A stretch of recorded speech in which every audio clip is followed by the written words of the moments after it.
Bueno, lo afrontamos con ganas porque realmente somos una plantilla preparada para ello. Todas las jugadoras vienen de haber desarrollado esa doble dinámica con Europa y con Liga durante muchas temporadas y creo que también lo están demandando.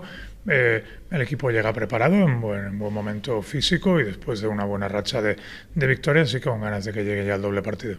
Bueno, realmente nunca ha sido sencillo para nosotros los partidos contra Bembibre, bien sean en casa o en su cancha, y esperamos un partido duro. Es cierto que Bembibre ahora mismo se encuentra en la parte baja de la tabla, pero con continuidad del cuerpo técnico siempre han planteado partidos muy cerrados defensivamente, encontrando a sus anotadoras, y este año tienen una buena anotación exterior con Higgs e interior con Sarah Ryan, y no esperamos un partido sencillo. Sí, está claro que tenemos que imponer nuestro ritmo, y más sobre todo en casa, donde tenemos ganas ya de jugar en la Fonteta con nuestros aficionados y mostrar nuestra mejor versión. Sí, contra Cadillaceu, donde siempre es una cancha complicada y no es fácil encontrar tu ritmo de juego allí.